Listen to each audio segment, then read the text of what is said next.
Hello students, कैसे हो। मैं संदीप शर्मा और आप देख रहे हो मेरा यूट्यूब चैनल बिग्स इंस्टीट्यूट, जिस पे आपका स्वागत है।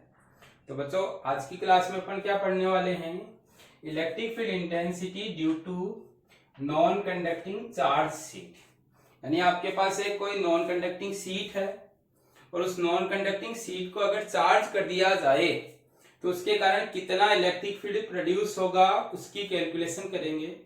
तो नॉन कंडक्टिंग शीट लो या चार्ज कंडक्टिंग शीट लो या आपका charge infinite length of wire लो, तीनों की इलेक्ट्रिक फील्ड इंटेंसिटी की जो डायरेक्शन है वो कैलकुलेट करने का सेम पैटर्न है। इसलिए मैंने प्रीवियस क्लास में आपको इनफाइनाइट लेंथ ऑफ वायर की डायरेक्शन निकालना सिखा दिया है कि अगर आपका कोई इनफाइनाइट लेंथ ऑफ वायर लिया जाए तो उसके कारण प्रोड्यूस होने वाला जो इलेक्ट्रिक फील्ड है वो अपन ने देखा था कि ये आपका वायर है। इस पे अपन ने एक पार्ट यहाँ लिया था, एक पार्ट यहाँ लिया था और यहाँ कोई पॉइंट था, इसके कारण डायरेक्शन इधर आई थी, इसके कारण डायरेक्शन इधर आई थी, जिनको कंपोनेंट्स में जब ब्रेक किया था तो ये साइन कंपोनेंट जो थे आपके DE2 साइन थीटा, ये आपका DE1 साइन थीटा, ये DE1 था, ये DE2 था, इधर आपका DE1 कोस थीटा और ये DE2 कोस थीटा आए थे। तो अपन ने देखा था कि ये तो ऐड हुए थे और ये कैंसिल हुए थे, जिसके कारण नेट फील्ड है वो अगर पॉजिटिव चार्ज था तो आउटवर्ड आया था, नेगेटिव चार्ज था तो इनवर्ड आया था। सेम पैटर्न है, सेम मेथड से अगर आपका ये वायर की जगह अपन कोई सीट ले लेते हैं, जैसे अपन ने ये कोई सीट कंसीडर की है और इस सीट का अगर इलेक्ट्रिक फील्ड की डायरेक्शन कैलकुलेट करनी हो, जैसे आपके पास ये इनफाइनाइट लेंथ की कोई सीट है। अब चाहे ये सीट आपकी कंडक्टिंग हो या नॉन कंडक्टिंग हो, उससे अपना कोई प्रॉब्लम नहीं है, बस आपको यहाँ पॉइंट कंसीडर करना है और यहाँ आपका एक एलिमेंट यहां लेना है, एक एलिमेंट आपको यहां कंसीडर करना है और इसका इलेक्ट्रिक फील्ड आपका इस तरफ आएगा, इसका इलेक्ट्रिक फील्ड आपका इस तरफ आएगा। इनको कंपोनेंट में अगर ब्रेक करेंगे तो दो कंपोनेंट तो इधर आएंगे, एक कंपोनेंट इधर आएगा, एक कंपोनेंट इधर आएगा। तो नेट फील्ड आपका पॉजिटिव है तो आउटवर्ड आएगा और नेगेटिव है तो इनवर्ड आएगा। जिन बच्चों ने प्रीवियस वीडियो नहीं देखा है तो उनको तो इसमें प्रॉब्लम आएगी। बाकी मैं आपको सजेस्ट करूंगा कि ये जो डायरेक्शन का कंसेप्ट है वो मैंने आपको प्रीवियस वीडियो में आपका जो वायर है उसका पूरी तरीके से एक्सप्लेन किया है। बस आपका डिफरेंस ये है कि अगर वायर का निकालना है तो वायर लो, सीट का निकालना है तो सीट लो। बाकी इलेक्ट्रिक फील्ड है वो चाहे सीट ली जाए या वायर लिया जाए, आपका जो डायरेक्शन आती है वो चार्ज डिस्ट्रीब्यूशन के परपेंडिकुलर या तो आउटवर्ड होगी या परपेंडिकुलर क्या होगी, इनवर्ड होगी। तो इसलिए डायरेक्शन का पॉइंट आपको अलग से याद नहीं करना है। अगर वायर का गिवन है तो वायर के लिए वायर वर्ड यूज में ले लो और वायर का डायग्राम बढ़ाओ। अगर सीट गिवन है तो सीट वर्ड यूज में लो और सीट का डायग्राम क्या करो, आप फॉर्म करो आपके पास। तो बच्चों ये तो बात हो गई डायरेक्शन की। अभी अपन क्या सीख रहे हैं, अपन यहां सीख रहे हैं कि अगर कोई सीट ली जाए और वो सीट कैसी हो, नॉन कंडक्टिंग सीट हो, तो उसका इलेक्ट्रिक फील्ड है वो किस तरीके से फाइंड करेंगे। तो इलेक्ट्रिक फील्ड फाइंड करने के लिए यानी आपके पास कोई सीट है और इस सीट को आपने क्या किया, चार्ज किया है। तो ये आपके पास कोई चार्ज नॉन कंडक्टिंग सीट है। नॉन कंडक्टिंग सीट का मीनिंग क्या है कि जैसे ये बोर्ड है आपका, नॉन कंडक्टिंग सीट का काम करेगा, जिसकी क्या प्रॉपर्टी होती है कि नॉन कंडक्टिंग सीट को जो भी चार्ज देते हैं वो केवल उसकी जिस सरफेस पे चार्ज देते हैं उसी पे डिस्ट्रीब्यूट होता है। उसकी जो दूसरी सरफेस होती है उस पे चार्ज की वैल्यू क्या होती है, 0 होती है। दोबारा सुनना बच्चों, नॉन कंडक्टिंग सीट उसको कहते हैं जिसको अगर चार्ज दिया जाए तो दिया गया चार्ज वहीं डिस्ट्रीब्यूट होता है जहां अपन उसको डिस्ट्रीब्यूट कर रहे हैं, उसकी दूसरी साइड चार्ज की वैल्यू क्या होती है, 0 होती है। तो अपन ने सीट को चार्ज किया है और ये आपकी सीट कैसी है, इनफाइनाइट लेंथ की है। तो इस तरीके से आपका ये इनफाइनाइट लेंथ की सीट है। अब अभी अपन ने इसका क्रॉस सेक्शन एरिया है वो क्या कंसीडर किया है, एस है आपके पास। अब इस सीट को अपन क्या कर रहे हैं, एक सिलेंडर में क्लोज कर रहे हैं। तो बोल रहे हैं कि to calculate electric field intensity imagine a cylindrical closed surface, यानी कि आपको क्या करनी है, एक क्लोज सरफेस कंसीडर करनी है जो कैसी है, सिलिंड्रिकल। और इसी सिलिंड्रिकल क्लोज सरफेस को अपन नाम दे देते हैं आपकी गॉसियन सरफेस। तो बच्चों आपने ये जो सरफेस बनाई है वो कौन सी सरफेस है, गॉसियन सरफेस, जिसमें बोला क्रॉस सेक्शनल एरिया एस है और इसकी जो लेंथ है वो कितनी है, 2r है, with point P at one of its circular face. तो ये मैंने कोई सिलेंडर फॉर्म किया है ये,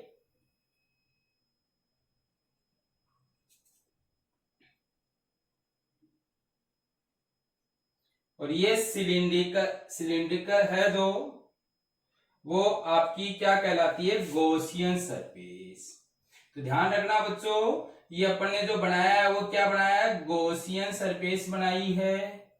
और गॉसियन सरफेस, उस गॉसियन सरफेस का क्या नाम है आपके पास, सिलेंडर है, जिसकी अपन ने ये जो लेंथ ली है, ये टोटल लेंथ कितनी ली है, 2r ली है। और इसका जो क्रॉस सेक्शन एरिया है वो S लिया है। तो S क्या है, इसका क्रॉस सेक्शन एरिया है जो सीट के क्रॉस सेक्शन एरिया के इक्वल है। तो इसको आप ऐसे समझ सकते हो कि ये आपके पास कोई सिलेंडर है जिसमें एक तो सर्कुलर पार्ट ये है, एक सर्कुलर पार्ट ये है, और इसमें अपन इस सीट को क्या कर रहे हैं, इंक्लोज करने का काम कर रहे हैं आपके पास। तो बच्चों अभी ये आपके पास क्या है, स्क्वायर फॉर्म में है, पर आप इसको सर्कुलर फॉर्म में मान के चलो तो ये आपके पास एक कोई सिलेंडर हो गया है जिसकी ये वाली लेंथ तो 2r है और ये जो एरिया है वो S है जो इस सीट के एरिया के इक्वल है। तो ये सीट इसमें इजीली क्या हो जाएगी, इंक्लोज हो जाएगी। अभी आपकी ये सीट इस तरीके से रखी हुई है कि आपके पास ये वाली जो लेंथ r है और ये वाली लेंथ भी r है, यानी ये सीट है वो इस सिलेंडर को दो पार्ट में क्या कर रही है, क्लासिफाई करने का या डिवाइड करने का काम कर रही है। तो आप कह सकते हो कि the seat divides this cylinder into two equal parts, यानी दो इक्वल पार्ट में क्या कर रही है, क्लासिफाई करने का काम कर रही है आपके पास। तो बच्चों क्लियर है यहाँ तक का पॉइंट, कोई दिक्कत नहीं है। आपने क्या किया, एक सर्किल, एक सीट ली और उस सीट को क्या किया आपने, चार्ज किया, और चार्ज करने के बाद में उसको एक क्लोज सरफेस के अंदर क्या किया, इंक्लोज किया। अब जैसे ही क्लोज सरफेस के अंदर इंक्लोज किया तो यहाँ आप एक क्वांटिटी लिख लो सिग्मा, जिसको नाम दिया जाता है सरफेस चार्ज डेंसिटी। तो ध्यान रखना सिग्मा आपके पास क्या है, सरफेस चार्ज डेंसिटी है, जिसको आप शॉर्ट में SCD लिख सकते हो। तो यहाँ सरफेस चार्ज डेंसिटी का फॉर्मूला हो गया charge upon area, sigma is equal to Q by S, जहां आप क्यू निकालोगे तो सिग्मा इंटू एस लिख सकते हो। तब आप यहां से ये कह सकते हो कि net charge enclosed by this surface, यानी कि इस सरफेस में जो नेट चार्ज आपका इनक्लोज्ड है वो कितना है, सिग्मा इंटू एस है आपके पास। कैसे निकाला, सरफेस चार्ज डेंसिटी के फॉर्मूले से। इसमें कोई दिक्कत नहीं होनी चाहिए बच्चों। इसकी सरफेस चार्ज डेंसिटी सिग्मा ली, इसका एरिया एस लिया, तो charge is equal to density into area के फॉर्मूले से अपन लिख सकते हैं Q is equal to sigma into S. वहां से सिग्मा क्यू की वैल्यू आ गई सिग्मा इंटू एस। क्लियर है बच्चों यहां तक का पॉइंट। तो अब आपका वही काम, गॉस लॉ से अपन क्या जानते हैं कि फाई इज इक्वल टू होता है sigma Q upon epsilon not. Sigma Q की वैल्यू यहां से सिग्मा, तो बच्चों आपके पास इस समेशन क्यू की जो वैल्यू है, यानी गॉसियन सरफेस के अंदर जो नेट चार्ज है वो कितना निकल कर आया, सिग्मा एस। अब गॉस लॉ से आपके पास ये formula phi is equals to sigma Q upon epsilon not. अब इसमें ये जो सिंबल है इसको समेशन कहते हैं। इस समेशन क्यू की वैल्यू नेट निकल कर आई सिग्मा एस, तो आपने यहाँ sigma S upon epsilon not कर दिया। इससे आपकी इक्वेशन नंबर फर्स्ट फॉर्म हो गई। तो बच्चों फर्स्ट स्टेप है वो आपके पास क्या रहेगी कि मैक्सिमम डेरिवेशंस में सेम ही रहेगी, जिसमें आपके पास क्या चेंज होगा, केवल समेशन क्यू की वैल्यू चेंज होगी और दूसरा ये फिगर चेंज होगा। सेकंड, अब नेक्स्ट अगर देखें तो सेकंड स्टेप आती है और सेकंड स्टेप में लिखा हुआ है by formula of electric flux for closed surface. और क्लोज सरफेस के लिए इलेक्ट्रिक फ्लक्स का फॉर्मूला जानते हैं, phi is equal to integration E dot ds summation s आपके पास। अब अगर आप इसको देखोगे तो ये जो s है वो गॉसियन सरफेस होती है जो अभी अपने पास कैसी है, सिलेंडर की फॉर्म में है। और सिलेंडर की फॉर्म में है तो आप ये कह सकते हो कि इस सिलेंडर के तीन पार्ट हैं आपके पास।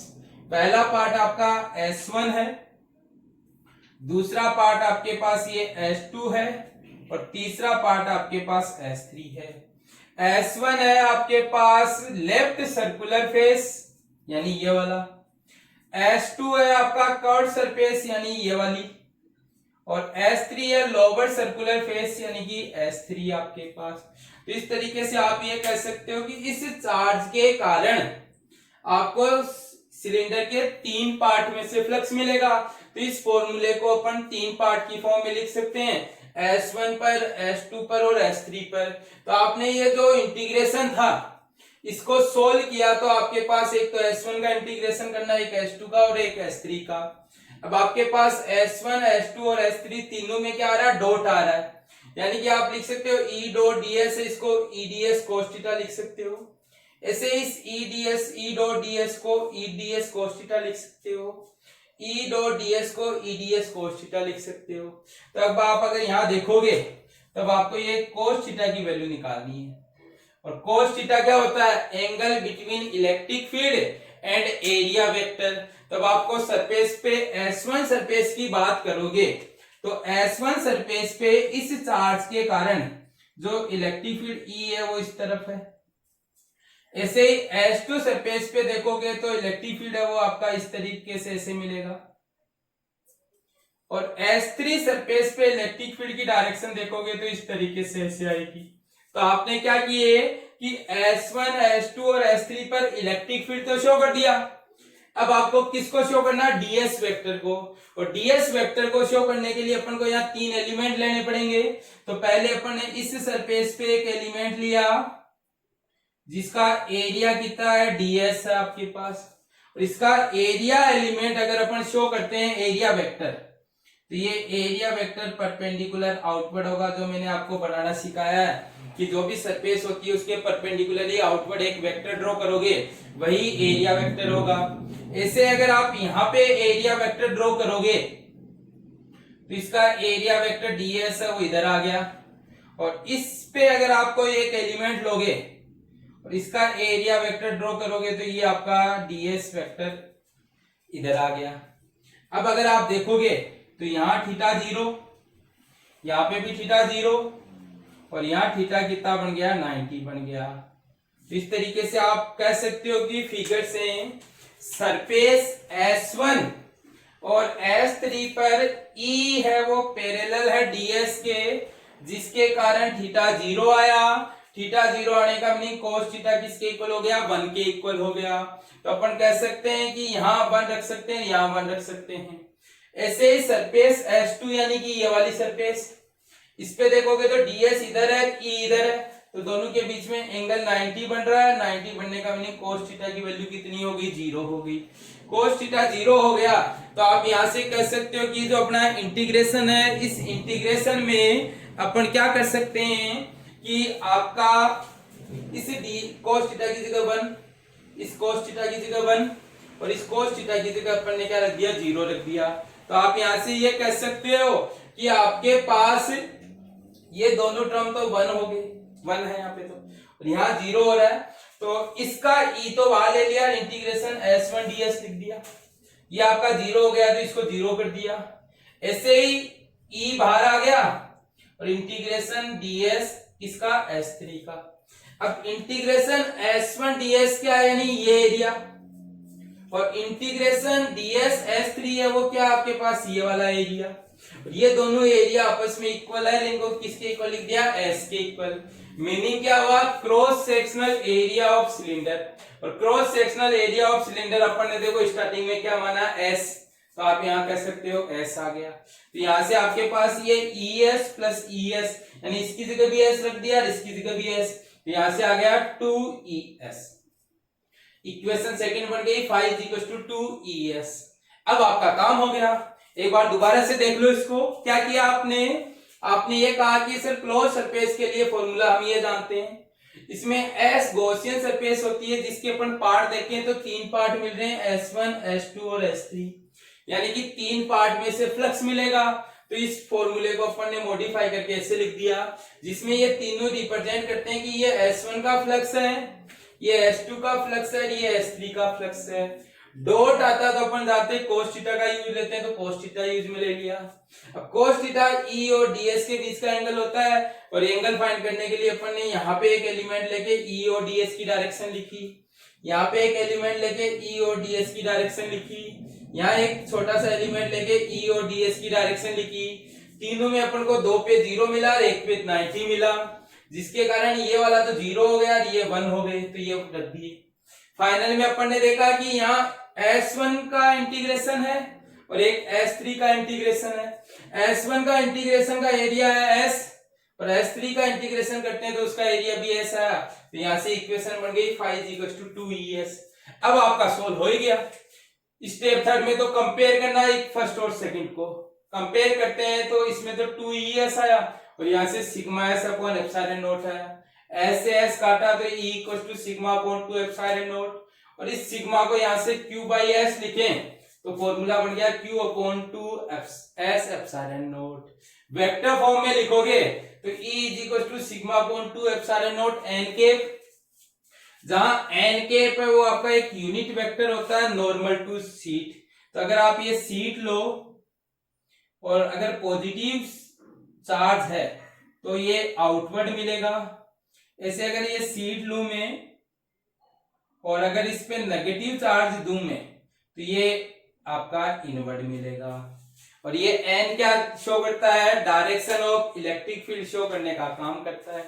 अब आप अगर इस फॉर्मूले को देखोगे तो इस फॉर्मूले में देखने पे पता चला कि सर कहीं भी हमारे पास डिस्टेंस नहीं आ रही है किसकी, पॉइंट की। जैसे अपन इस सीट से r डिस्टेंस पे अगर ये पॉइंट कंसीडर करें P, तो इस P पॉइंट पे जो इलेक्ट्रिक फील्ड आया उसका फॉर्मूला ये आया, जिसमें कहीं भी आपके पास r नहीं आ रहा, और कहीं भी r नहीं आ रहा तो आप ये कह सकते हो कि सर ये जो इलेक्ट्रिक फील्ड अपन को मिल रहा है वो किस पे डिपेंड नहीं करता, डिस्टेंस पे डिपेंड नहीं करता। तो आपको एक चीज ये ध्यान रखना, और डिस्टेंस पे डिपेंड नहीं करता तो आप कह सकते हो सीट कैसा इलेक्ट्रिक फील्ड प्रोड्यूस करती है, यूनिफॉर्म इलेक्ट्रिक फील्ड प्रोड्यूस करती है। तो आपको ध्यान रखना, क्वेश्चन पूछ लिया जाए कि कंडक्टिंग या नॉन कंडक्टिंग सीट है वो किस तरीके के इलेक्ट्रिक फील्ड प्रोड्यूस करती है, तो आप यहां से ये कह सकते हो कि चाहे कंडक्टिंग सीट ले चाहे नॉन कंडक्टिंग सीट ले, उनका इलेक्ट्रिक फील्ड है वो कैसा होता है, यूनिफॉर्म इलेक्ट्रिक फील्ड। अब इस फॉर्मूले के बेसिस पे ग्राफ ड्रॉ कर सकते हो।